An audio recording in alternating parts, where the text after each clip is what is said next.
Motivational story. Gautam Buddha से एक व्यक्ति ने पूछा कि रोज रोज सत्संग सुनने से क्या लाभ मिलता है। 3 वर्ष पहले। संगत का हमारे जीवन में काफी अधिक महत्व है।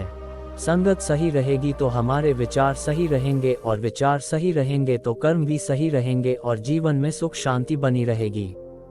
इसलिए सत्संग करते रहने की और अच्छा साहित्य पढ़ने की सलाह दी जाती है। सत्संग हमारे जीवन पर कैसे असर करता है, इस संबंध में गौतम बुद्ध की एक कथा प्रचलित है। बात उस समय की है जब गौतम बुद्ध काफी प्रसिद्ध हो चुके थे। वे रोज प्रवचन देते, जिन्हें सुनने के लिए काफी लोग पहुंचते थे। प्रवचन सुनने एक लड़का रोज आता था। वह गौतम बुद्ध की सारी बातें बहुत ध्यान से सुनता था। काफी दिनों तक प्रवचन सुनने के बाद एक दिन उस लड़के ने सोचा कि मैं प्रवचन तो रोज सुन रहा हूँ, लेकिन मेरे जीवन में कोई बदलाव नहीं आ रहा है। बुद्ध बातें तो अच्छी बताते हैं, लेकिन कुछ लाभ नहीं हो रहा है। मुझे इस बारे में बुद्ध से बात करनी चाहिए। अगले दिन वह लड़का बुद्ध से बात करने की इच्छा लेकर पहुंच गया। बुद्ध का प्रवचन शुरू हुआ और वे कह रहे थे कि अगर कोई व्यक्ति हम पर गुस्सा करता है तो वह हमसे ज्यादा खुद का नुकसान करता है। अगर हम भी दूसरे के गुस्से का जवाब गुस्से से ही देते हैं तो हम खुद का नुकसान कर लेते हैं। बुद्ध की ये बातें सुनते ही वह लड़का खड़ा हो गया और कहने लगा कि तथागत, मैं बहुत दिनों से आपके प्रवचन सुन रहा हूँ, लेकिन मेरे जीवन में तो कोई बदलाव ही नहीं आया है। मुझे तो प्रवचन सुनने से कोई लाभ नहीं हो रहा है।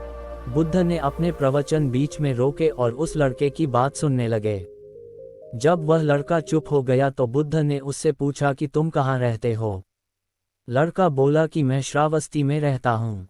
बुद्ध ने कहा कि श्रावस्ती से यहाँ तक की दूरी कितनी होगी और यहाँ आने में कितना समय लगता है। उस लड़के ने बुद्ध की बातों का उत्तर दिया तो बुद्ध ने फिर पूछा कि यहाँ आते कैसे हो। उसने बताया कि मैं कभी पैदल आता हूँ, कभी सवारी का कोई साधन मिल जाता है तो उससे आ जाता हूँ।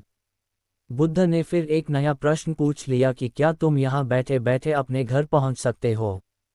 ये प्रश्न सुनकर वह लड़का और वहाँ बैठे सभी लोग हैरान हो गए। लड़के ने कहा कि ये कैसे संभव है, मैं बैठे बैठे कहीं और नहीं पहुँच सकता, इसके लिए तो मुझे ही चलकर जाना होगा। बुद्ध ने कहा कि तुम्हारी बातों में ही तुम्हारे प्रश्नों का उत्तर है। सत्संग सुनने से तब तक कोई लाभ नहीं होगा जब तक कि तुम उन अच्छी बातों को अपने जीवन में उतारते नहीं हो। जब तक तुम अच्छे काम नहीं करोगे, इच्छाओं का त्याग नहीं करोगे, बुराइयों से दूर नहीं रहोगे, तब तक तुम्हारे जीवन में कोई बदलाव नहीं आएगा।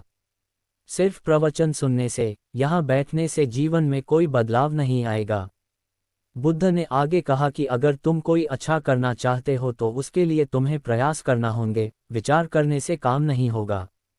सत्संग में तुम्हें सही गलत बातों की जानकारी मिलती है, लेकिन उन्हें अपने जीवन में किस तरह उतारना है, ये तो तुम्हें ही तय करना होगा। तुम्हें प्रयास करने होंगे, तभी जीवन में सुख शांति और सफलता आएगी। सत्संग करते रहने से हमारी बुद्धि पवित्र रहती है और हमारा मन गलत बातों से बचा रहता है। अगर हम सत्संग नहीं करेंगे तो हमारे विचार भटक सकते हैं। इसलिए अच्छी किताबें पढ़नी चाहिए, अच्छे लोगों की संगत में रहना चाहिए।